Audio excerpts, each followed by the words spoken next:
He's happy. Anyway, thank you.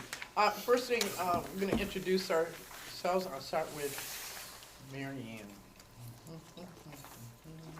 What am I talking about? I have like 2 other meetings going on in my head. I apologize. Go ahead, Linda. Linda, you're a clerk.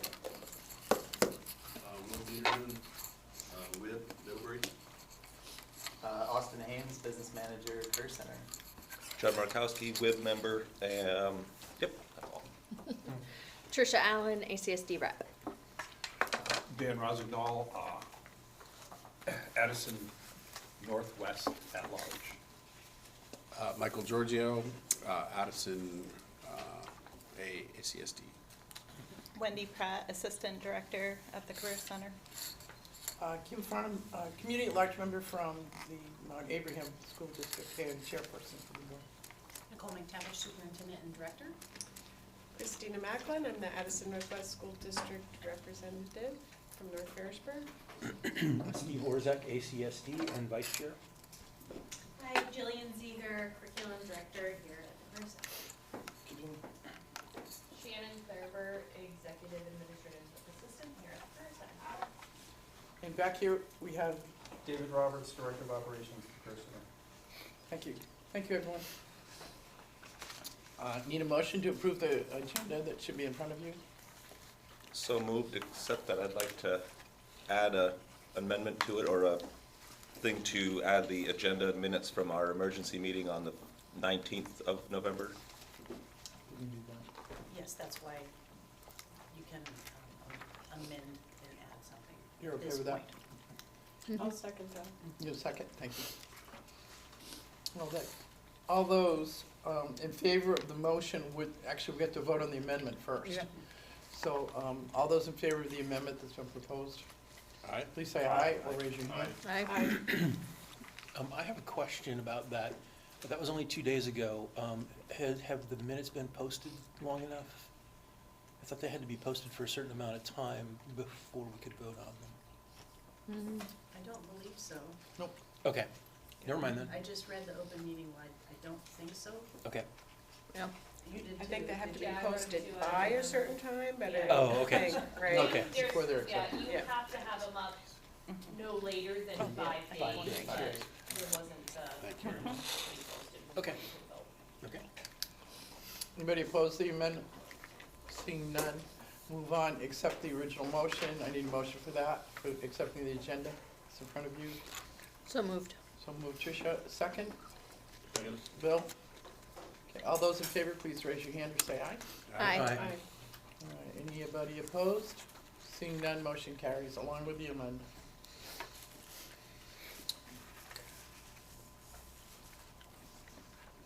Any public comment? Anybody online? Okay, I don't see anybody. Okay. Seeing none, move to the consent agenda. Okay, I think that's mine, I'll take it away. So I have a listing of our expenditures for last month for October. Through the general fund, we expended $161,689.63 as part of our accounts payable vendor payments. We also had $643,498.48 of a bond payment as part of our annual bond. So the total output from the general fund was $805,188.12. Also out of the general fund, we had payroll expenditures. $245,042.95 was through ACH direct deposit. $64,326.42 was in cash checks, for a total payroll output of $309,369.38. In our enterprise accounts, $185.89. Adult ed was $767.48. And with our line of credit, we had 2 transactions. The first on October 9th for $160,000. On October, sorry, I'm missing the date on that. A few weeks later, $643,498.49 was a transfer to the general fund as part of our bond payment. So the total pull on our line of credit was $803,498.49. The scholarships, student activities, and building and equipment reserve fund, we did not have any expenditures. And that is the summary there. Before we have questions, we have someone that's joined us online, and it's Liz, Sarah from Mount Abe District. Have you been voted on by your board to come on here, or? Yep, we just did that last night, so I apologize. I thought, I hope attending virtually was okay. Yeah. Oh, yeah, just fine. Okay. Thank you for squeezing that in. Do you have a copy? You probably don't have a copy of the agenda. Yep, I found it online, and I got the link to the meeting on there, so I do have the agenda. Okay, so Thank you. we're currently on the consent agenda, just to let you know. If you have a couple of minutes, could you give us a little background, who you are and where you come and all that stuff? Sure, yeah, and I apologize for interrupting. Not at all. What you were just sharing.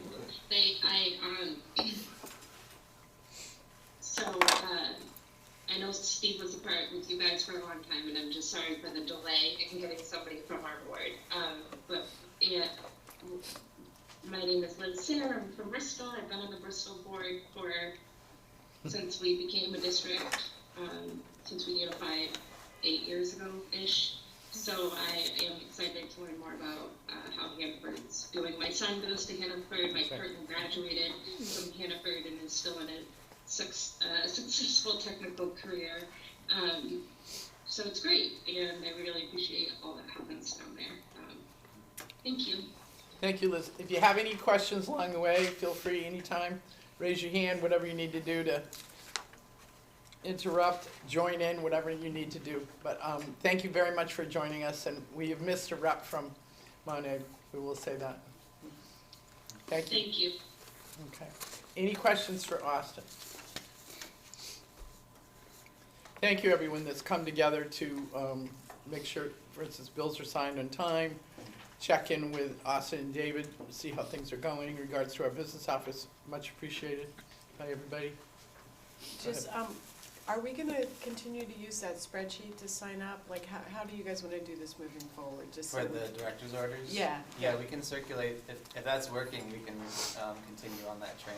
Yeah, That I was think a- we had signed up till the end of the year, but I'm just not exactly, is this, I don't think it goes past the end of the year yet. right, okay. Would But you I don't need to prefer sign to- up for December. Would you like to map out next year after January, or what's your preference?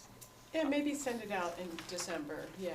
Sure. Yeah. But we should all check to see who of us signed up in December, I don't really remember. but- It turned into a really nice system because we could just check in on it and add our names as, because I often don't know until close to the date, so it was nice, I could find a hole and put the name in there. Okay. Yeah. It worked out really slick. And then maybe you just let us know what time you want us to, like, when we can come, yeah, because the times have kind of shifted a little bit. However it works, yeah.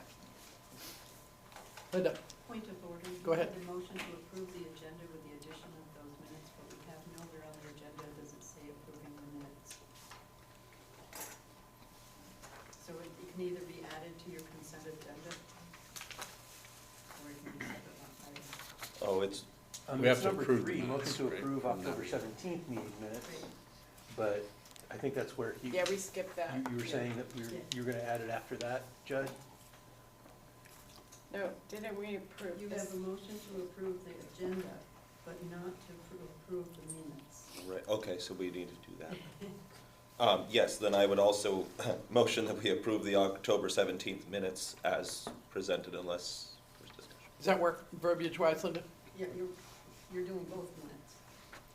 And the special. Yes. Right. And the Yes. special minutes. And the Yep. special minutes, yes. Okay. Just that there was no motion made or vote to Thank you. approve them. So is there a second there? Dan? I had a And comment. a question, on go minutes. ahead. I had a question on the minutes. There was Go ahead. a suggestion that we change $1.6, $1.3 to $1.3 million on the It was a typo. Which Minutes minutes from are we the- talking? minutes from the emergency meeting that couldn't read. Oh, good catch. I was gonna suggest that when we came to approve, but I guess we're gonna approve all at the same time, so. Does anybody have a copy of those here? So You Linda have can them in look your at 'em? email. In your email? All right, So so it should be Judd, on. would you repeat the motion, please?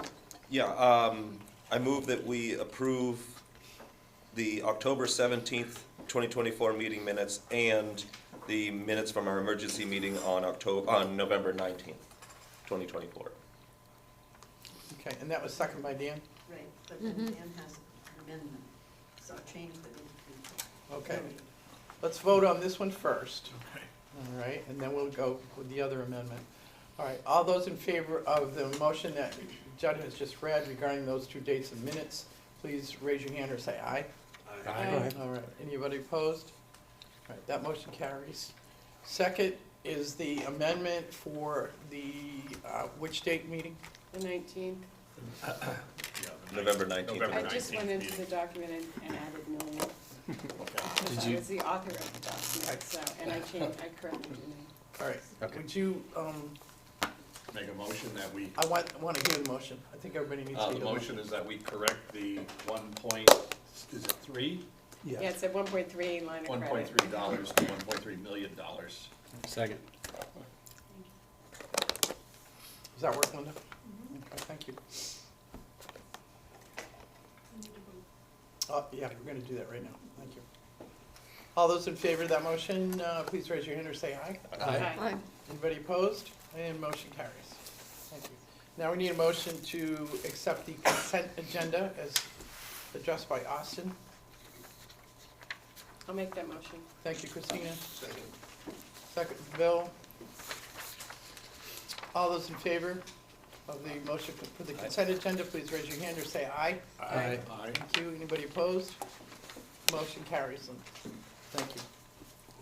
All right, next on the agenda are the personnel items, termination of Rebecca Goulet, effective Friday, October 18th, 2024. Please make that a motion. I move that we accept the termination of Rebecca Goulet effective Friday, October 18th, 2024. And a second? Second it. Dan? All those in favor of accepting that, where it's written in the agenda? Say aye, please. Aye. Anybody opposed? So moved. Second, new hire, Austin Hayes, business office manager, effective November 4th. Need that motion? I motion that we approve the new hire of Austin Hayes, Business Office Manager, effective November 4th, 2024. Is it Haynes or Hayes? Haynes. Haynes. Okay, so it's correct in the agenda. Okay. And I need a second? Second. Okay. Can I ask a point Question, of go order ahead. question? It's not listed as an action item on this agenda? I'm sorry. We need to do it. I know we do. I just, You're just saying, and I could have included it in the consent agenda as part of it, but I very true. yes. thought I should address it separately, Okay. okay? That was my decision, but in the future, it's really an action item. Alrighty, so, made the motion, who seconded it? Judd did. Judd did, thank you. So now we need to vote on that, and all those in favor, please say aye or raise your hand. Aye. Anybody opposed? Seeing not, motion carries. Thank you, Linda. Thanks. Yeah. Just as a point going forward, Mhm. I think that we should continue to keep personnel items as a separate agenda item, and I think a good way to fix that would just be personnel items and then have in parentheses action. And that would address both things. Both questions. So, Thank you, Steve. mhm. Alrighty. Presentation of embedded credits by Amy. Hi, folks. Thank you. Jillian. You have a printout of our embedded credits document, if you would like to look at that. And I'm going to talk through a little bit of the slideshow explaining a couple of things in this mini info session. I didn't realize. It looks like this, Yeah. if you're looking for it. It looks like this.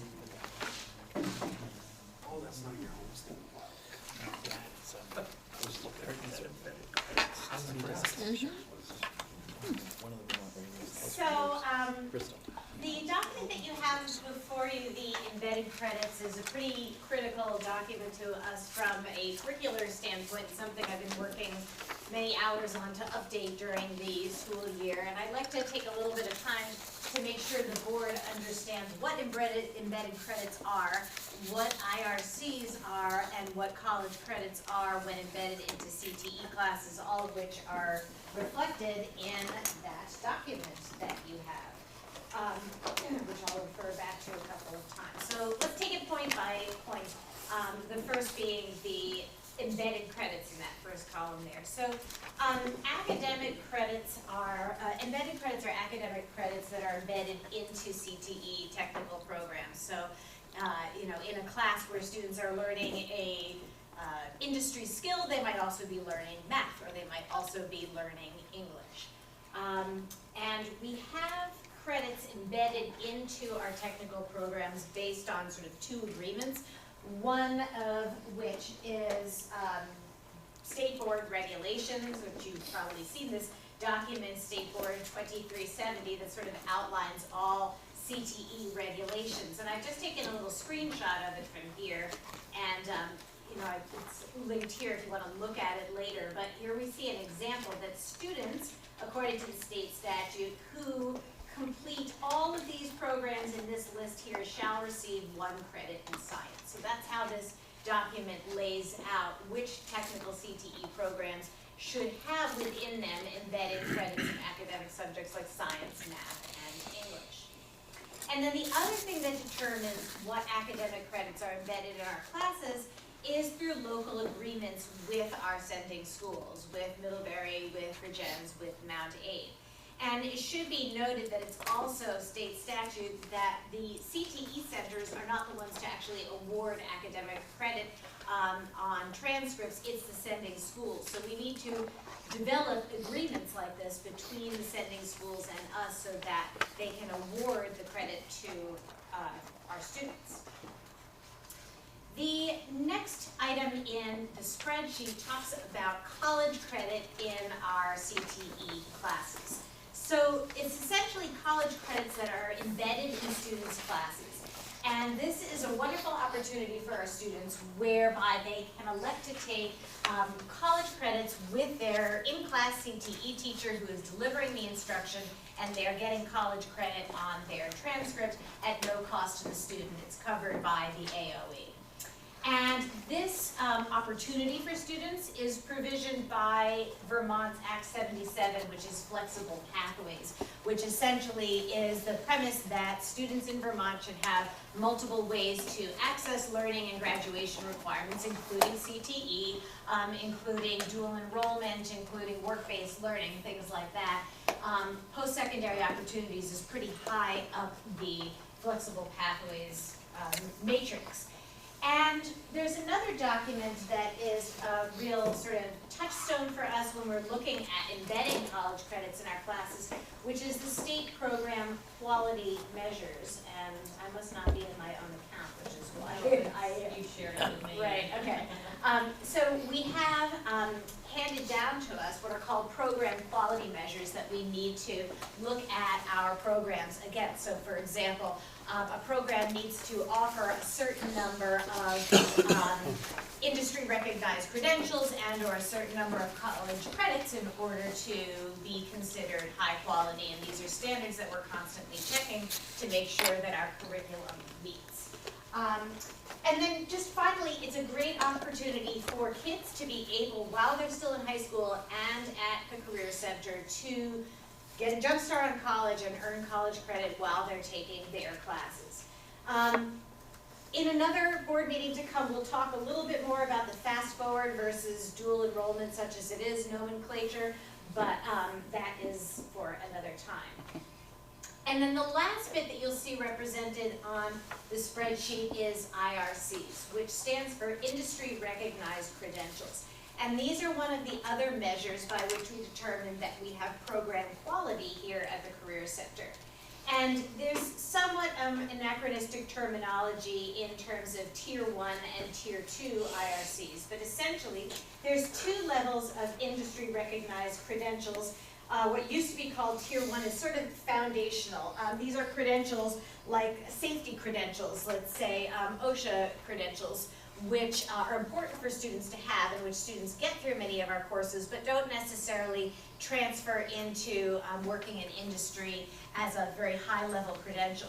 So our program quality measures require that our programs offer a certain number of Tier 2 or post-secondary credentials. These would be much higher level credentials that employers that are looking at a graduate of the Career Center want to see, wow, this person is really certified to do X, Y, or Z, and they become a much more valuable candidate for a job due to that. So our programs also all meet the required number of post-secondary college credentials, and those really need to be ones that make an employee valuable, are stackable, meaning that students can continue to progress and show learning, that they are very specialized to the industry. You know, only students who have this credential know how to, work in automotive or how to work in the logging industry.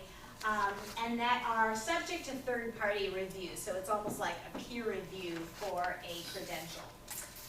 So all of this information is what is reflected in this credit worksheet. So if you are, wondering what the sort of value is to, for example, Addison Repertory Theater, we can see that students who enroll in that Hannaford program earn these credits from taking the class, that they might or might not be eligible for these special credits that are requirements of Regents and Middlebury for graduation.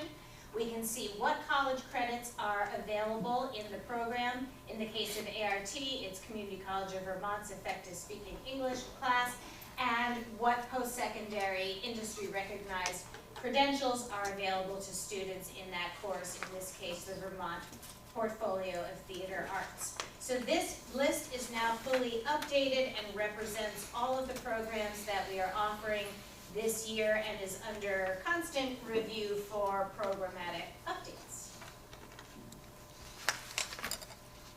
Can I answer any questions about my brief talk or about this important document?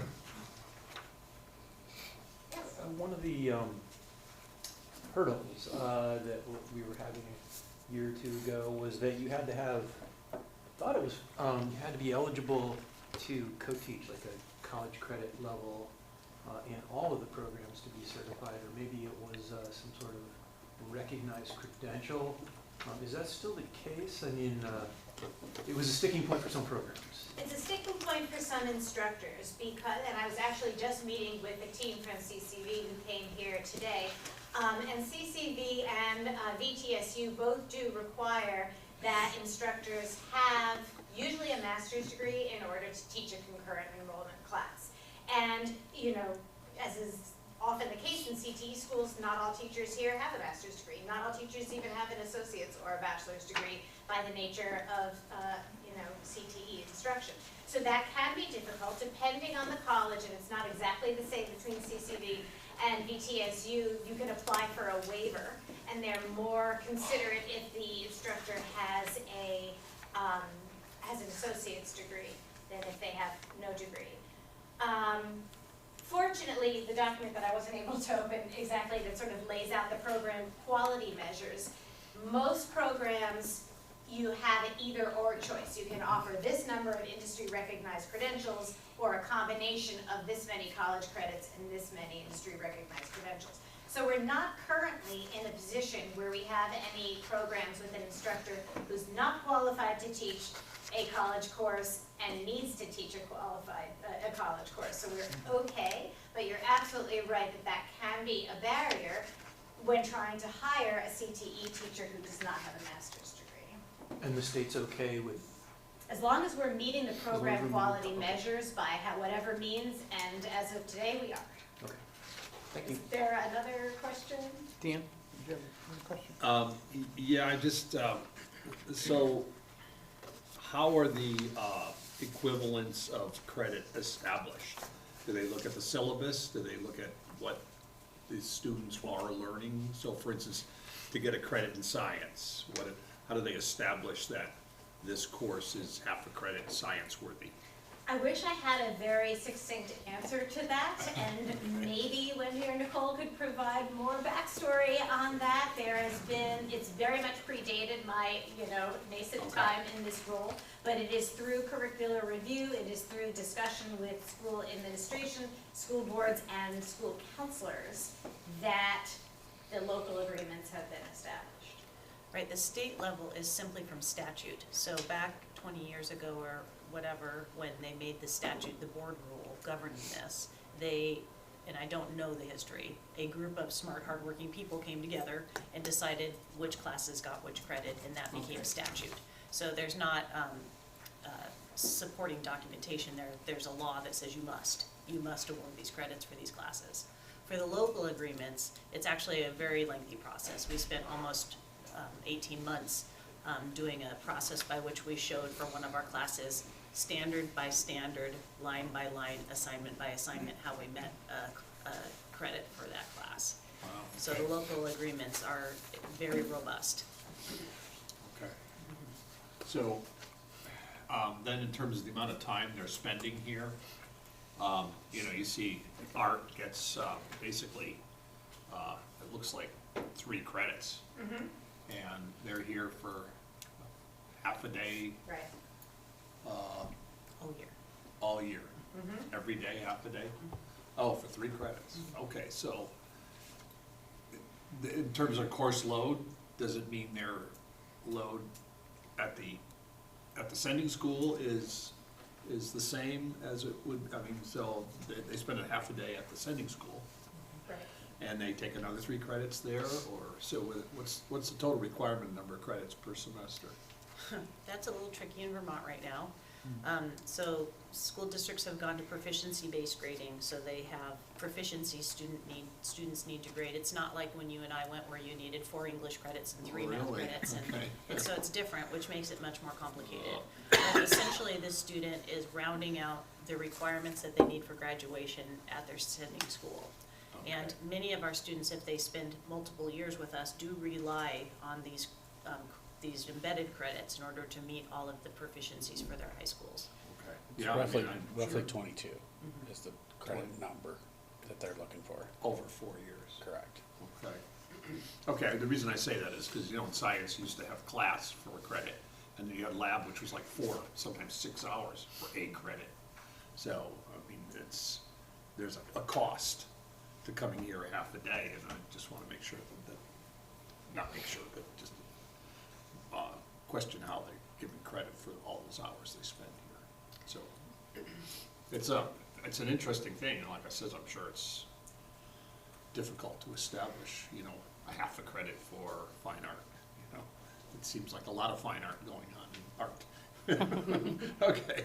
I Right. just, But it's so important that we do this and make sure that the schools are recognizing the work that they do here for those embedded Sure. credits. Yeah, that's Because nice. that's what enables students to say, I can afford to take 2 hours out of my day and come to Hannaford because I'm meeting my art requirement, I'm meeting my English requirement. Right. And it's a negotiation with the counselors and making sure students are not obstructed in their path to come here. okay. This is a big deal, these embedded credits. Yeah. It's the first time we've talked about this or seen it, but it's a big deal for these students to spend a half a day and walk away with only 1 or 2 credits. But I see that most cases it's better than that. Okay, thanks. We've been doing embedded credits for a while, Dan, prior to you coming on the board. And some of the affiliations were different institutions at the time, too. I think that at one point we had something with Castleton, it depended what program we were in. But, it's been nice to hear it laid out like this, so Yeah. anyone could understand it. So I appreciate Yeah, that. to Thank this you. point, this is the single sort of touchstone document. This is what we refer to, and we're in the Mhm. process of working through all of our other documentation, branding, information that goes to the sending schools ahead of the application period to make sure that all of this information is clear, and so students and counselors and parents know what their student is able to get when they come here. Christine?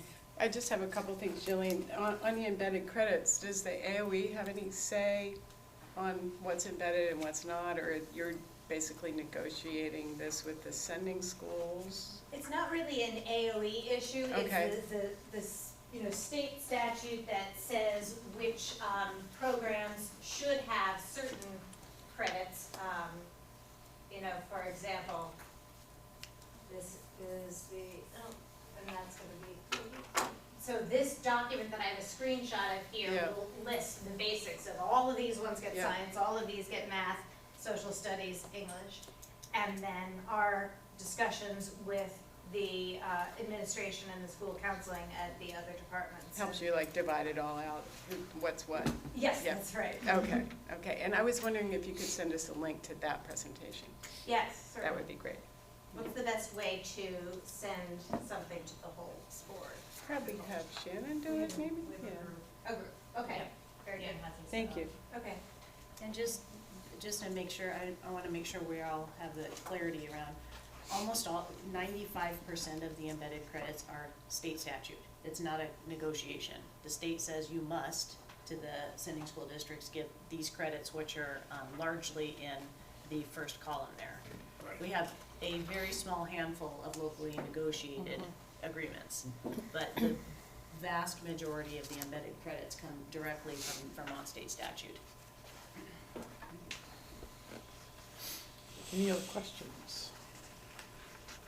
Thank you very much. Great. I also this document, it's a few pages. This is almost 2 years worth of Yeah, work. it's a gold mine. Yeah. It's a gold This, mine. Jillian inherited source documents I think we've seen some of those source From- documents. Through the all years, over. yes. all Yeah. every place. They were that had complicated. different- Yeah, and different, and contradictory, and very frustrating to our sending schools. So I applaud her diligence in getting this all together. It's Here, really here. made a big difference.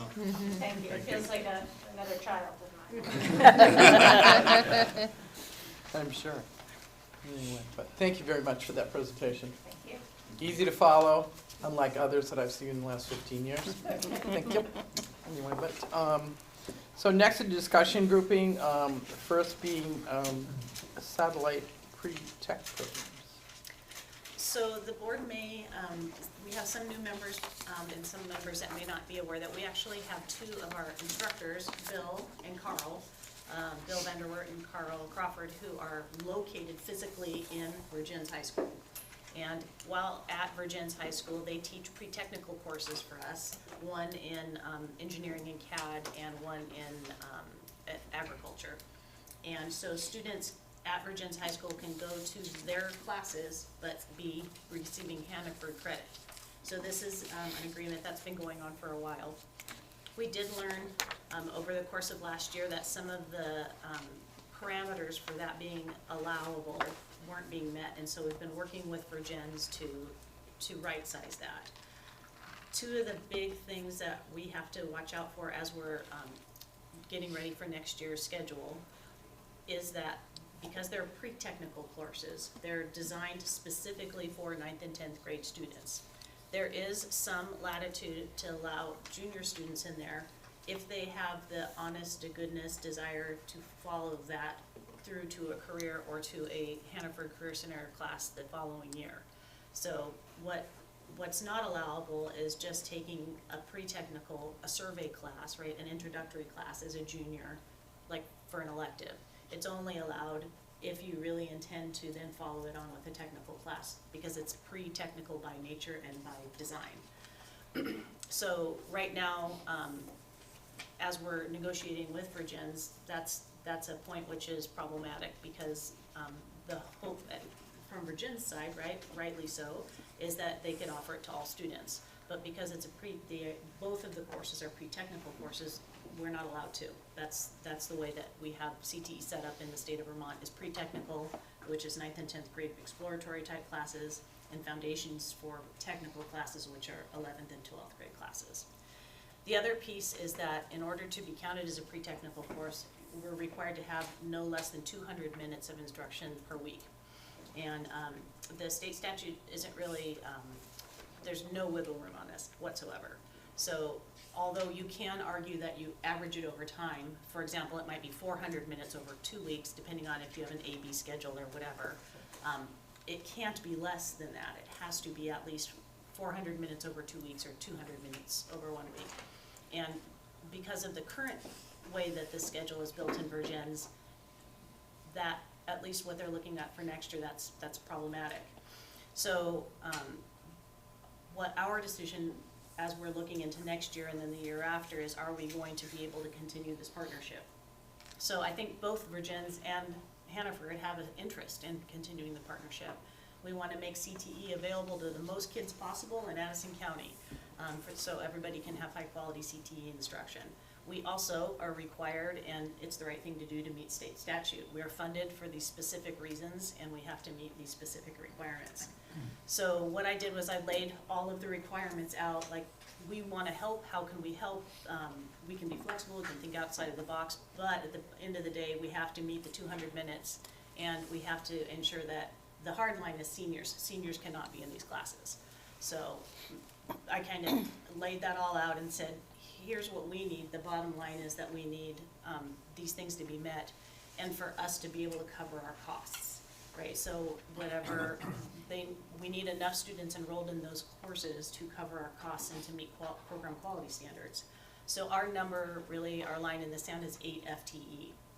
And so what I've asked for Superintendent Sewell and the high school administration to do is to determine if they can meet those criteria, right? So we have to have 200 minutes a week. We can't have seniors in the class, and we need at least 8 FTE in each of the programs in order to make it work.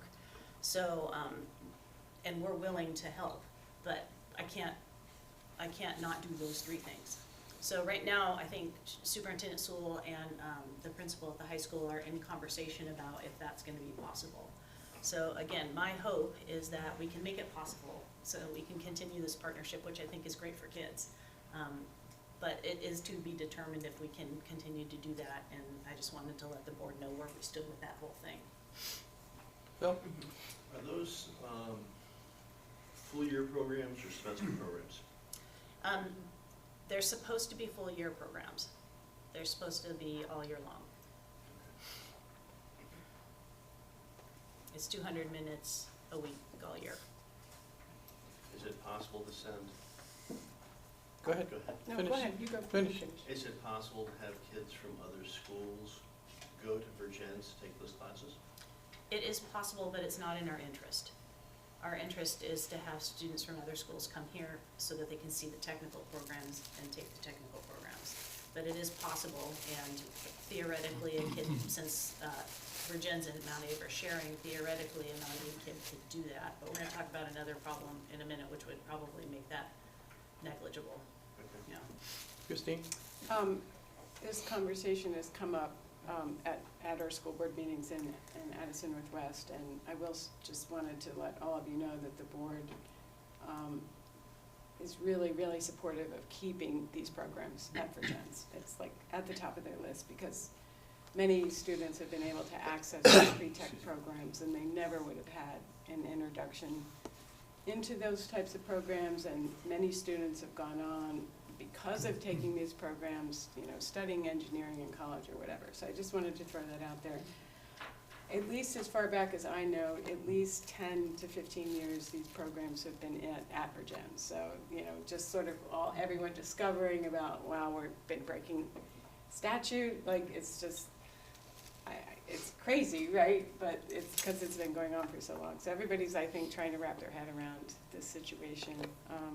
The other thing that's happening in Addison Northwest is they've been spending the last 6 weeks working on, in a committee with students and staff, teachers, on developing a new schedule for next year.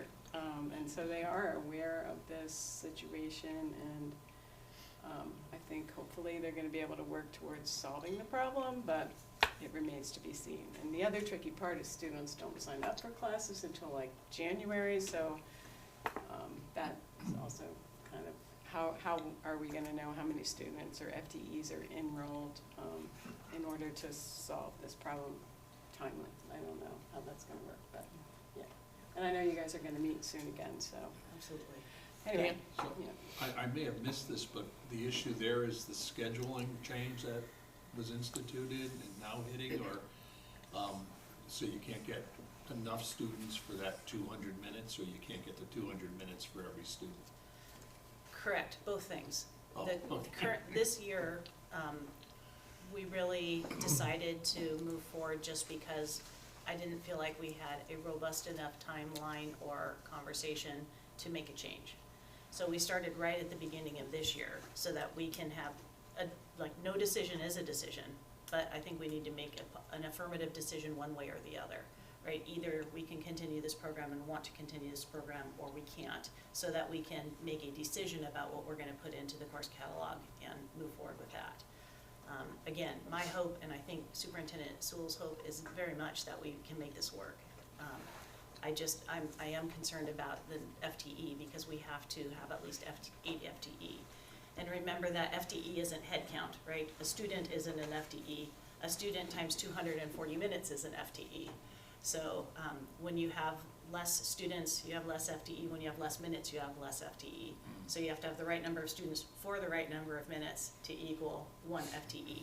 And funny, strangely, of all the places you wouldn't think you'd have to count seat time, CTE is the place, but we are the last place in Vermont you have to count seat time. So.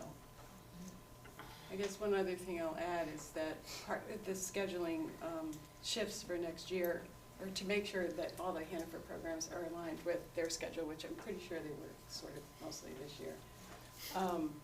But also, they're in discussion with Mount Abe about students being able to go back and forth between the two schools because of all the, issues that we're all gonna be facing related to possible program cuts and the whole 9 yards. So they're trying to create opportunities for Mount Abe students and Virgin students to access more by sharing. So to your point, possibly, Mount Abe students get to access these pre-tech programs, even though I know that's not ideal. Anyway, yeah. Yeah. Complicated. It is complicated. Yeah. I got one more question. So, do Bill and Carl teach other things besides our classes up there? They don't anymore. That was a problem we fixed. Well, they weren't they were doing other duties, which we also can't do. The minutes that AOE is paying them to teach CTE. So they can't do advisory or whatever else. They can only do CTE. And we worked that all out. We did a nice collaboration there.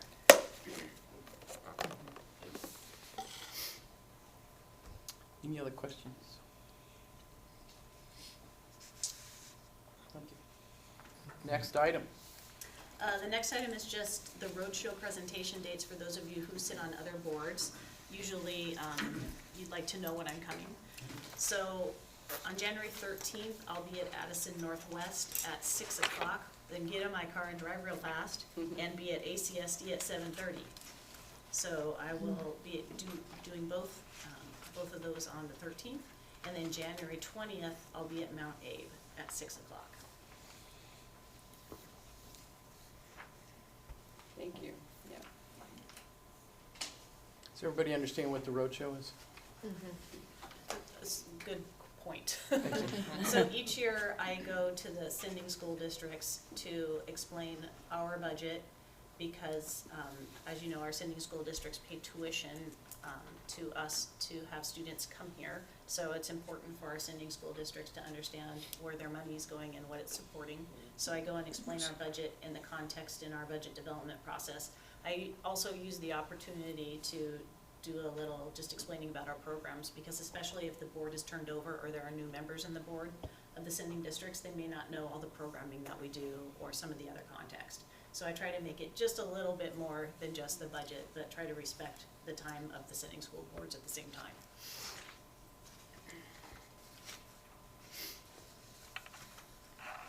Any questions? Feel free to attend those. It's helpful if a question comes up, and just full representation, really helpful. Can you repeat the times that you're on the 13th and on the 20th?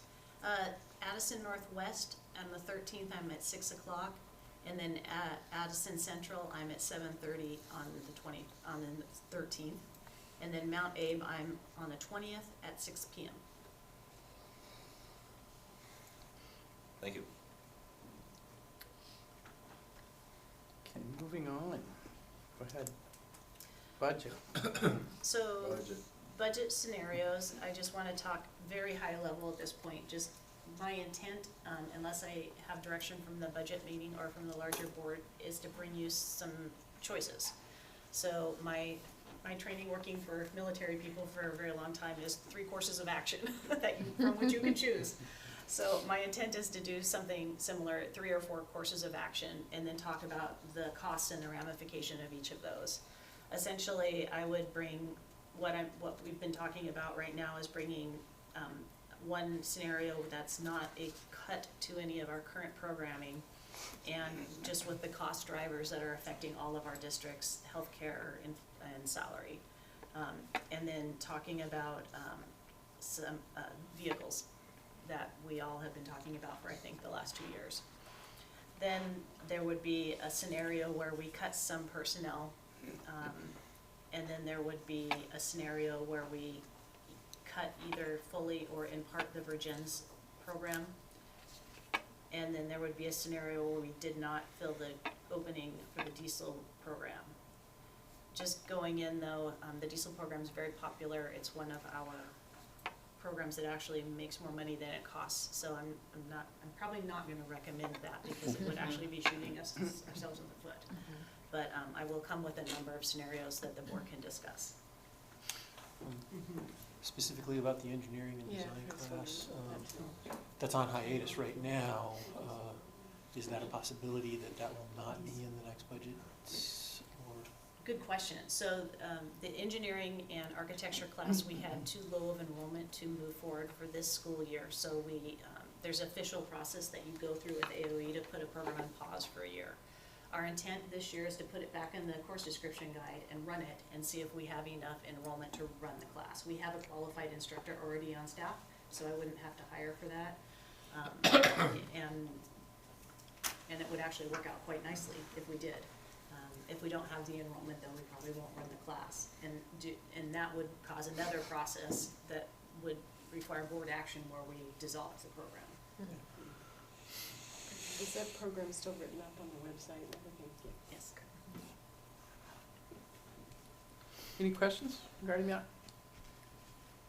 Next part of that is a budget meeting scheduling for us. So because we have to put together our budget on a fairly short timeline every year, right? We're doing our next year budget while we're barely into this year budget, and we have to do it in time to put our annual report together, which goes to print over Christmas break. It can go to print a little bit after Christmas break, but not much after Christmas break. Usually this time of year we have budget meetings that aren't just once a month. We kind of have more often for a few weeks, and then we put together the budget that we would then bring to the whole board. We will also need to do a special meeting again in January, just like we did last year, where where the board chooses and approves the budget that we're going to put forward.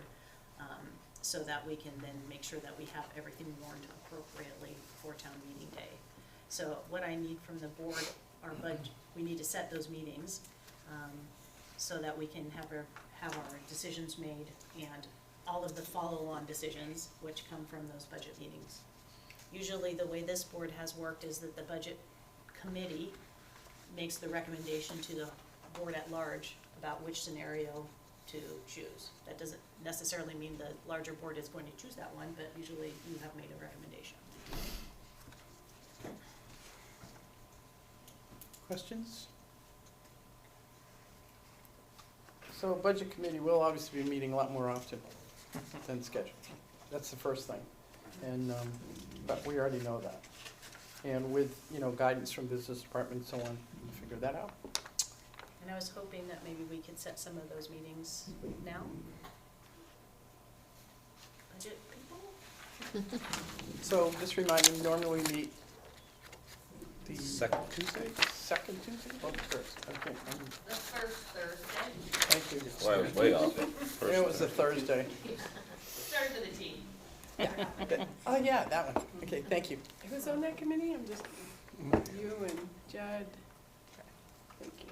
It's Judd, Steve, and Kim. Steve-O. So we essentially have, after you pull the holidays out, only 3 or 4 weeks to That's it. meet. So would you like to meet again in November, before the end of November? Or I guess that's not possible, is it? That's Thanksgiving. Because that would be isn't it? Thanksgiving, right? So then Yeah, that would it's, be, this time of year always gets very tight. yep. So then December 5th Is our normal, but is a is our normal, normal meeting. right? So that would be December 12th. Yeah. And that's down in the action items. So, the 5th, the 12th. She basically has a month to wrap up the whole thing and run it by the board. Right. Right, the budget development piece is happening offline, right? And we will Right. just bring essentially a few choices that you need to make to decide what the number's gonna be.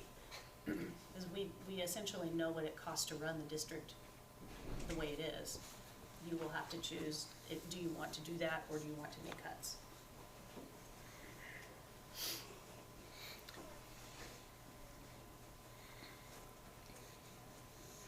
What's your pleasure, committee members? The 5th and the 12th work for me. The 19th might get a little dicey if we have to go to that one.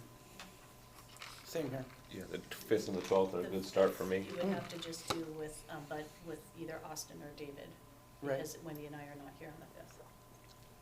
That works. I mean, I'm assuming you guys will have stuff that you want to present and that we'll want to hear. The most important part, yes. December 5th? What's the other date? The December? 12th. Let's do the 12th. The No, fifth, talking The about 5th, both. the 5th is a normal, the special would be the 12th. That would be in addition to the 5th. The 5th is an already scheduled meeting. Oh, for budget? Yes. All right, well, let's stick to that. The 12th? It'd be the 5th, and then add the. And the 12th would be the added one. Mm-hmm. Let's do both of those? Or do you want to just do one of them? Both. I think Both. Have to do Probably both. need to do We have both. What time are they? 7th, 8 a.m. excuse me, 8 o'clock. 8 o'clock. Hey.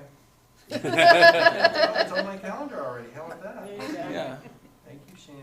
You're welcome. Now, do we want to schedule the 19th just as a, if we need Works it? for me. I mean, it sounds like it's going to be dicey for Steve, but Yeah, I might not be able to make that one on the 19th.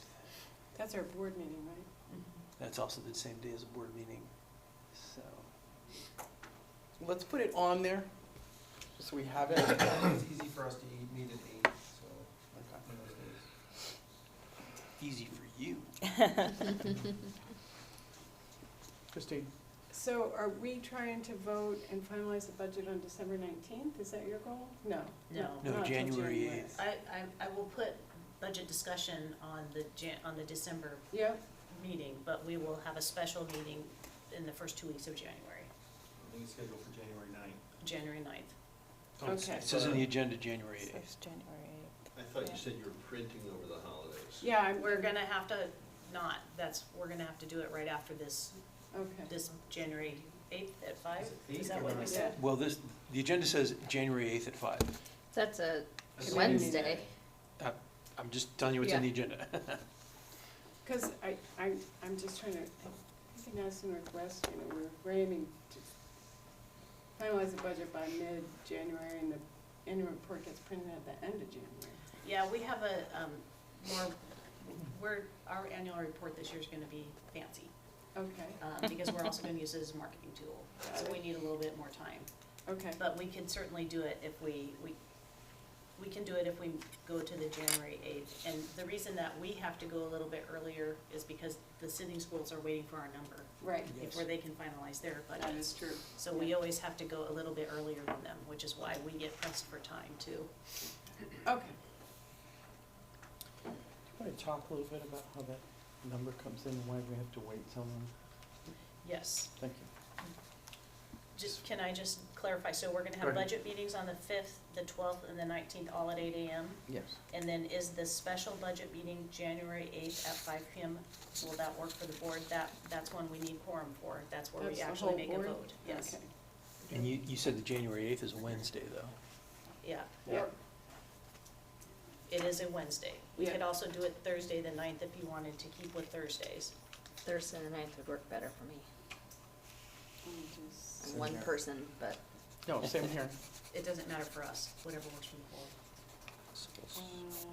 Let's change it to the 9th. January 9th. That just Hold on. keeps it Hold consistent, on. right? Let's Will just that wait. be maybe like on Zoom, or are we gonna meet? It's Zoom usually. Zoom, Yep. okay. This is the 9th. Straw poll. 9th looking good. Check your head. Yes, And Check that's your sir. head gonna up. be on Thank you. Zoom. Yep. Zoom. Yeah, I think we should stick with Thursdays only because some other commitments. And that's 5 o'clock, right? Yes. And is that only Zoom or is that both? You're welcome to come. Either one. Yeah, Yep. you're always welcome to come. Obvious. Okay, So that's, you've got that date. You've got the other ones. You're all thank you set very with that. much, that helps us. Okay, Moving on. what was the question you asked me, Kim? Why we have to wait on that budget number?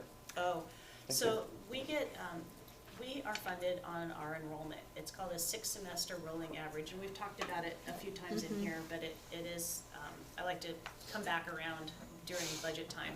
And it's 6 semesters trailing. So the current semester we're in doesn't count. It's 6 semesters before that, and then they average the number, and then we get a per student fee based on the tuition rate that we set. So the sending school districts pay 60% of that fee, and the AOE pays, or the ed fund pays 40% of that fee.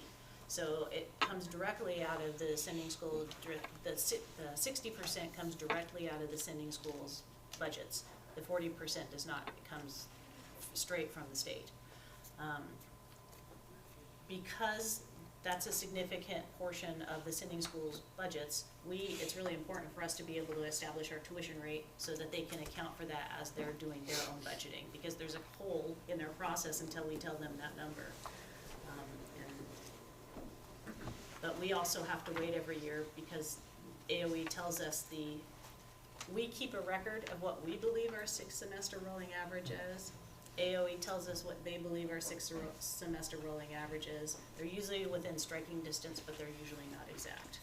So, And do they trump ours, probably? oh, yeah. Yeah. Well, there's an article in Vermont Digger about this exact thing, Right. and their data today or yesterday, and it's not great. No, I think, we heard at the ACSD meeting that the whole shooting match for what we get charged on tuition is like 1.4 million. It's a big number, but it's not, out of a $50 million budget, it's Right. not massive, Right. so.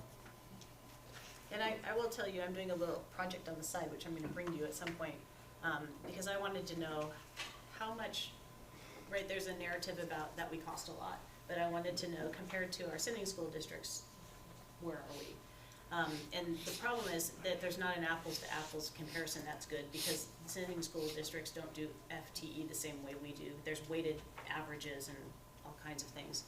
But if you look at actual children, people, human beings, we're right on par. But that doesn't mean that it's the same with FTE and weighted average and all of that. But we're right in there with about the same cost per student that our sending schools have. So we'll do that a different day, but it was really kind of a fun little math project. It was getting to. Are you expecting the 6-semester average to be like hugely different from what was happening last year? I don't. That's the one pro and con of a rolling average is if you do really well with enrollment, you don't get much credit, but if you do poorly with enrollment, you don't get much hit. So I'm sure that's why it was designed that way, so that you could have some predictability. But the downside is when you do really well, you don't have enough money to pay the staff to do the classes for another year.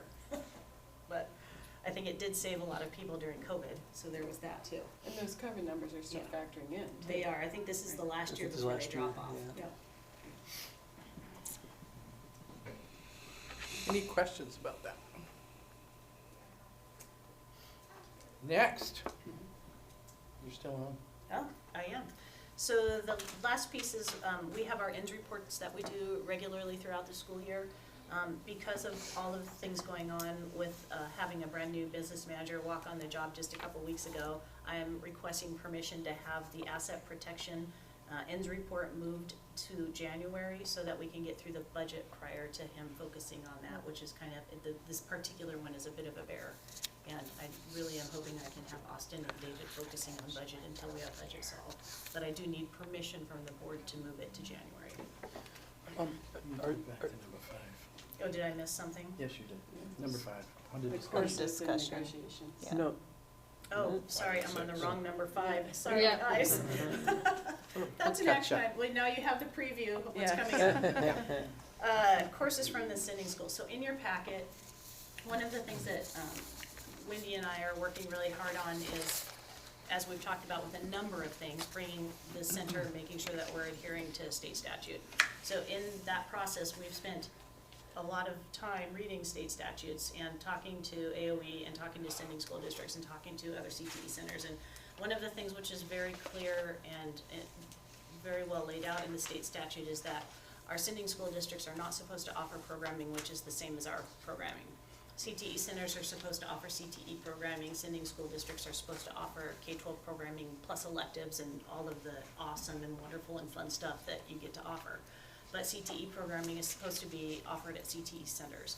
There are a couple of reasons for that. The number one reason is that the premise on which CTE, career technical education, is balanced is that you have people from industry who are certified in that field and have industry credentials, industry safety credentials, and have been doing this for a long time, that then come to the kids, right, to hopefully help them become a professional in that field as they were. It's different than the approach that you take when you're, like when I was a high school teacher, I had electives that were oftentimes people who had a passion or maybe a degree in a thing and they taught that thing. But with career technical education, really the whole basis of it is that the teacher in front of the kids has the industry credentials that then the kid is going to hopefully aspire to earn and then become in that profession. And a big part of that is all of the safety that goes along with, for example, welding or auto lifts or chainsaws, all of those kinds of things. So the way that Vermont has organized CTE is that all of that liability, all of that statute and all of those regulations are embedded in CTE centers, not in K-12 education centers. And so that is really a lot of the reasoning of why students come to a specific CTE center to do these things that are very dangerous in many cases and require somebody who actually has the credential to teach it. So that's a long story about why there's a list of things that are CTE, right, which we all look at on the AOE site, and then there are other things.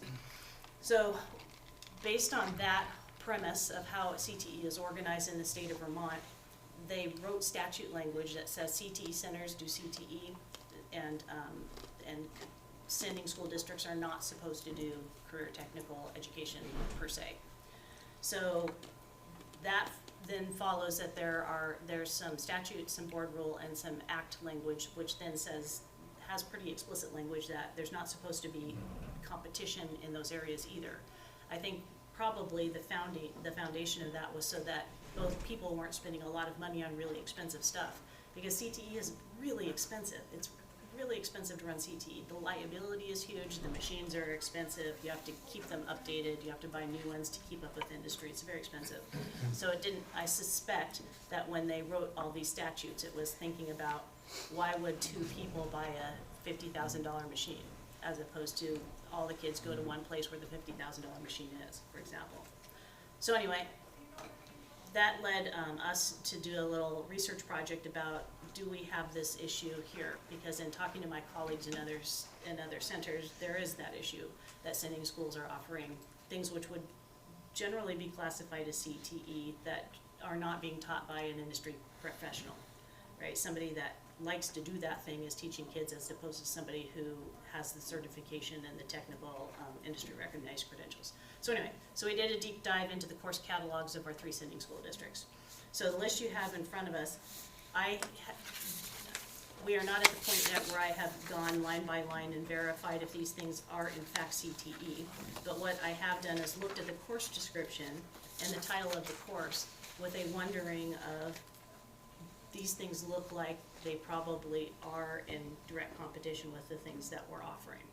So I've had this conversation with Sheila and Patrick and Wendy, and it was a learning, I think, there was a lot of learning there, because I just don't think that the statutes have been brought up much in our region. So there's gonna be, obviously, this is not a thing you're gonna solve in 1 year. This is not a thing which you wanna take lightly. This is a collaboration and a partnership over time. But it doesn't make a lot of sense, and especially in a very small rural set of districts, to have directly competing programs with really expensive machinery that's very dangerous going on.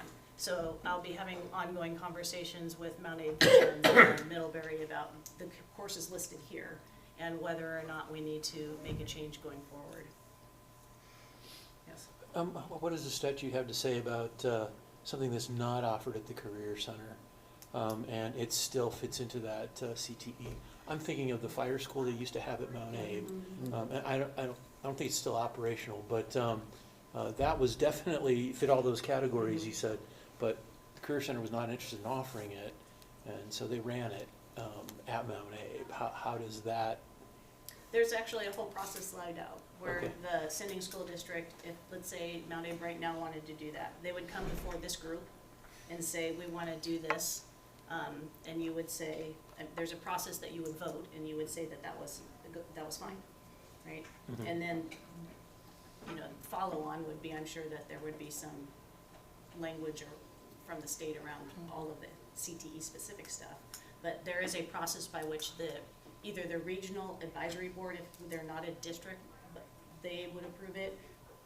You serve in that function here in Addison County since you're a school board, so you would serve as an approval board. So what happens in the other direction if they're offering stuff that makes it so that they're out of compliance? What's the procedure to get that eradicated? That's really a good question. So there is not there is a regulatory arm. The only recourse, let's say that this board wanted to do something, right? Short of collaboration and partnership, which is what I'm currently doing, right? The board would write a letter to the Attorney General of the state of Vermont and say that we believe that the school district XYZ is violating state statute in this way, please take action. I'm obviously reluctant to do that. Yeah. That doesn't seem like being a very good partner. So right now, I'm kind of using this time to bring awareness, and then also it could possibly be an opportunity as everybody's looking at budget anyway. I'm just Like, gonna say that, yeah. it might be an opportunity, I don't know. You know, I feel that all of the superintendents in our region are between a rock and a hard place with budget. So, you know, I certainly want to be part of the solution and not part of the problem. But it may become an opportunity, I don't know. Is there a connection that you have directly with principals as well, or do you just meet with the superintendents? We do both. Wendy really functions as our high school principal, and I meet usually directly with the superintendents. Yeah. But a lot of these complicated issues, we just meet as a group with the superintendents and the principals. Perfect, cool. No, just to back you up on that, with the idea that budget's coming down, and the questions are where you're gonna cut, so that students aren't harmed. If there is redundancy, that would be the place to go. But if they have As painful equipment and as it teachers might that are be. doing it, it's the same problem we have. Pardon? If they offer programs and there's teachers that are teaching those programs and they have the equipment to teach it, to take it out, it would help their budget, but it would also be, it would be the same as us eliminating a program, right? You know what I mean? So Yeah, it's- well, we're not gonna eliminate our CNC or our, you know, computer assisted. Oh, no, I'm not talking about us, I'm talking about They them. would. It's okay. Yeah. Never mind. No, the whole idea of being a CTE, Career Center, is that we have this equipment, and if there's redundancy, is there redundant equipment? I mean, CAD is a computer, but a CNC machine and all that is here. I mean, is the difference between some of these things on this list, it's like a one-shot deal, whereas our courses here is a 2-year process, right? I mean, this is just like an introduction kind of situation in a lot of these classes, or, Well, I mean. I don't know the answer totally, because Yeah. we haven't had enough conversation. Okay. But when I look at the Mount Aid list, for example, Exactly, right, because there's a lot that of, seems to be the list that kind there's of. a lot of intro then advanced, Yeah. which Yeah. leads me to believe it's a longer set of classes, Okay, yeah, right? yeah. And we will send you the list. I'm sorry, we didn't know you were coming, or we would have had it for you today. But Dan, theater, woodworking, that's stuff that they've already got invested in. So it's not like they went out and bought a giant manufacturing machine for $500,000. It's like, we've always had theater, we always have had woodworking. Okay. And so it's not, They're not that new. would be. They're not new. They've been around for a while. Yeah. They have And it's- CNCs at these high schools, CNC, They do have a new Yes. CNC machine. we've got the machine. No. And I want to be clear that I'm in no way arguing that, for example, each school should not have theater. I mean, some things are part of a community. There are other things which more clearly fall into the career technical realm than others. And I just wanted to add one positive way to collaborate came up at one of our leads meetings where they're willing to take an intro class and offer it to their 9th and 10th graders so that they can keep it as an elective, because you still do need a number of electives. But then really focus on pushing the students into our culinary program, let's say, for 11th and 12th grade. So that's like the perfect scenario. It is, That's great. Yeah. And I will say, just, to her credit, I think that both Caitlin and Wendy Baker have been very collaborative. I think they really recognize all of the context and are working pretty hard. So I would just want to give them a little credit where that's due. Right. Any questions? I think some of that too is scheduling. You get somebody who needs an elective or they need this, and it fits into their schedule sometimes at the sending school versus coming here.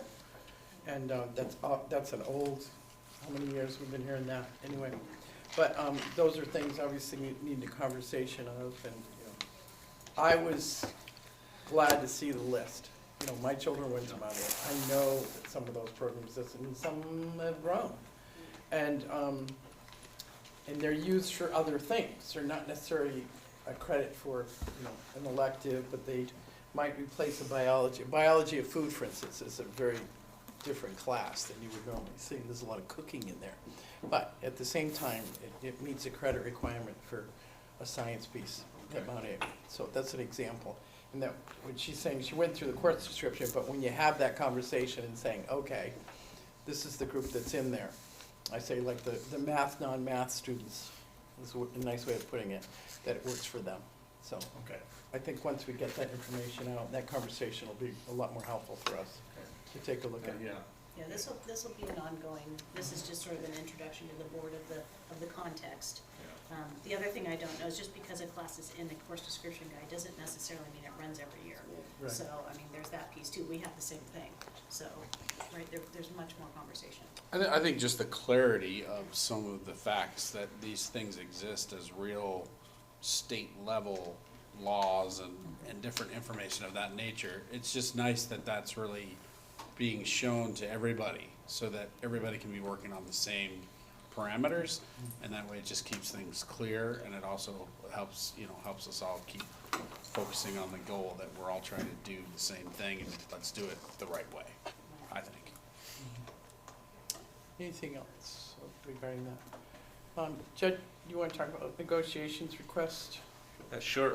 We're going to be meeting this afternoon at some point and getting a better idea of their schedules. I wrote an email that asked if there were times that worked best for their side or didn't work at all, with the idea that then if they gave us those dates and times, then we could hopefully come up with our own dates and times that would work.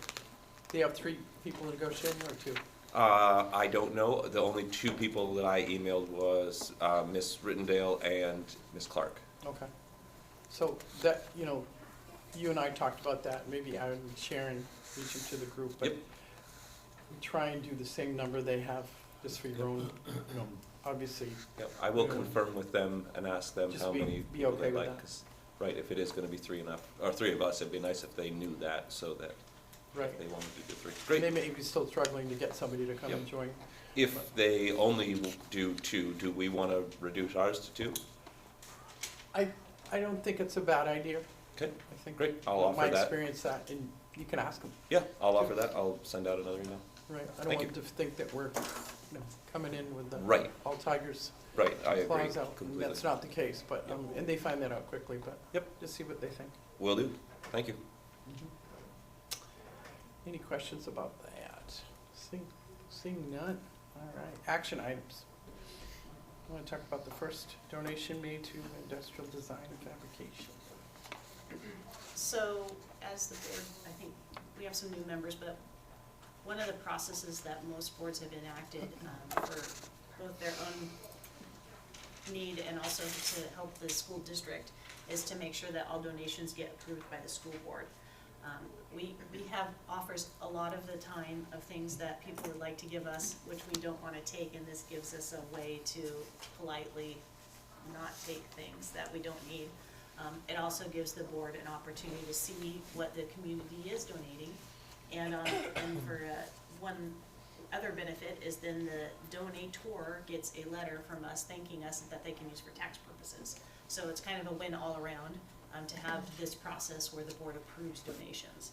So in this case, we've got a donation from Beta and a donation of an auto, and you have a letter describing those, and the board just needs, if the board is willing to accept these things, you would make a motion to do so, and then we can let the teachers know.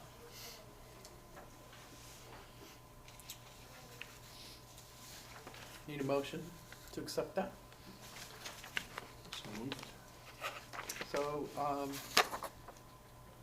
you like to read that, Dan? A motion to accept the two donations from, the donations from, is it Beta Technologies, or as offered? Mhm. Beta Technologies And- and Monroe And Fluid. Monroe Fluid Technologies, and from a, Jeff Jeff Hayworth. Hayworth, a donation of a Toyota pickup truck from Jeff Hayworth. Second that motion. Any other donations on this list other than those two, because I kind of want to take them separately. I think just those two. Okay, second? Yep, Jen? that was me. Thank you. Any other questions regarding it? All those in favor of accepting those two donations listed in the motion, please say aye or raise your hand. Aye. Thank you. Any negatives? I don't see any. Motion passes. Thank you. What kind of vehicle was it? It's an old Toyota pickup truck. A pickup truck. 80s. '80s, Yeah, it's still worth $2,000. Collector's Somehow. edition. Thank you. That's a tax, I guess that's a tax-free 2,000. Somebody's, yes. 2.5 policy, emergency superintendent succession. So as part of the board's ends policy, we want to make sure that if I was hit by a bus, that the district could continue. So you ensure that each year I have a succession plan, and we're in a really nice place right now. We have Dr. Pratt, who has a superintendent certificate as well as a principal certificate, and as you know, is well qualified. And we have Jillian Zeiger, who is here and did our presentation, who is also, has an administrator certificate. We also happen to have Kelly Mills still on staff, who also has an administrative certificate. And I also have two very competent director of operations and director of business and finance. So you are in a very good place. Please do not travel together. That should not That's the travel. rule, do not travel together. Don't send the whole team. Yeah. Anyway. Especially in the blue van. Yeah. Is that still even running? Yeah. Anyway, but, so we need a motion to accept that policy. I will make that motion. Thank you. In a second? Sure. Bill? Thank you. Any other questions? I'm sure you've all read it and committed it to memory. But anyway, all those in favor, please say aye or raise your hand. Aye. Okay, anybody opposed? And motion passes. Thank you. And your next, the rescheduled Did that. Budget I committee, think we you- kind of did that already. So Yes. we have those dates. Not that they're rescheduled, you added, yes. And number 5, we also have changed that date to the 9th of January at 5. Again, it could be remote if needed, or you don't feel like driving through whatever conditions exist at that time. And we've moved the ends report for asset protection, financial conditions, activity report to January 16th to make sure it's complete. Kim, do we need to make a motion to move it, or is it good just moving it? I think it's a, We've got it It's under a- action. yeah, we have it under action. I think it should be official, and Okay. I think we all know why. But Okay, good. you want to take that motion? Sure. Thank you, ma'am. Anyway, and a second for that motion to move it to that date? So, second. Linda, you need me to read that again? Are you good? Okay, thank you. All those in favor of doing that, please say aye or raise your hand. Aye. Anybody opposed? Seeing none, motion carries. Thank you. Reports to the board, I think they're enclosed. Business managers report, we sort of had one. We're gonna have another one, and we're We gonna, did have one other. do you wanna do it? Go for it. I just wanted, for superintendent report, I just wanted the board to know that the office is closed during Thanksgiving. I'll still be responding to email, but the office will be closed so the office staff can take a vacation if they, should they choose to do so. Alan will still be around and Wendy and I will still be around, but the office is officially closed Meaning the whole week or The whole week. Wednesday, Thursday, Friday? the whole week. Great. Good for you. Kind of goes along with school vacation Yep. for the students. Thank you. You have a question? No. Okay, good. Report from the business manager. We heard, Oh, it's just regular data, that's Lisa. do you want to add anything to that at that point, or we have executive session scheduled? I think, yeah, most of it's, I think we'll cover in executive session. I do want to just say thank you to the school and to the community for this opportunity, and I'm excited to be here. Yeah, but I guess we'll get into more nitty-gritties later, but, thank you. The other piece of your board report is the resolution. But I forgot to. No, it's part of the business manager's Oh, report. perfect. Yep. Okay. So this is the resolution resulting from the emergency meeting that we had earlier this week, which requires signatures or just reading aloud? What does it require? Sorry, this is the resolution to take Rebecca off of the bank accounts and put Austin on. Okay. And it's a resolution to pass, and then it needs to be signed by Kim, the secretary, and then the treasurer. Thank you. Does it need to be read aloud? How does it need to pass? First of all, that's not my name. That has to be changed. God, my mother didn't name me Kimberly, but anyway, it's just Kim. I did not put that on there, I by the know way. you did. That was from last board meeting, last resolution. The signature part's fine. It's We just don't that have it. first line. I can, Yes, I'm happy to read it if that. yes. No, you're Well- not right. You might need. Just, Straight motion. but you don't need the motion is to,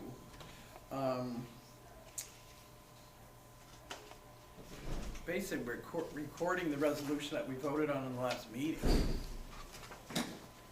We didn't vote on this resolution last week. The special board meeting, we voted on the line of credit. This She is a- said last, I think she meant our last meeting. So this is a resolution to remove Ms. Goulet and add Mr. Haynes? Yes. Okay. To the bank records, for the bank records. And as an additional signer for backup. To both accounts? To all cash accounts. Does that work, Linda? Do you need a listing of the? Yeah, whatever. You're fine? Okay, thank you. A motion from somebody? So I'll move that. Yep. Second. Second by Bill. All those in favor of voting on this resolution motion? Please raise your hand or say aye. Aye. Thank you. Anybody opposed? Seeing none, motion carries.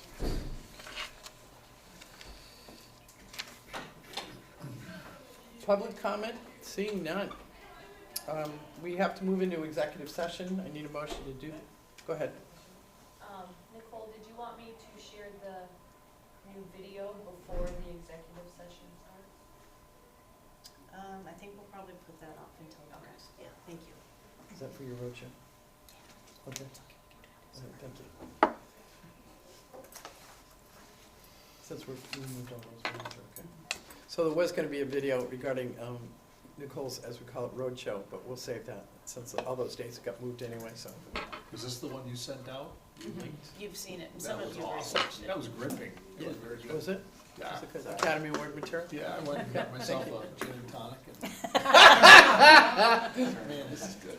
Thank you for the reminder, Shane. It was very good. No, it was, I think it was brief, to the point, very nice, yes. Engaging, all the Engaging, important things. Thank you. gripping. So I need a motion to go into executive session. And we probably need to do all the label. Yep, Uh, to read it I out. move that we go into executive session for 1 VSA 313A for disciplinary or dismissal action against public office or employee. And that I ask David, Austin, Wendy to stay in the meeting. Yeah, oh, yeah, her too. Anyway, Yeah, Nicole, yep. and Nicole to be included in that executive session. Excuse me? Need a second and a vote. Yes. Bill, second. And all those in favor of going into executive session, please raise your hand or say aye. Aye. Aye. Thank you. So moved. Nobody's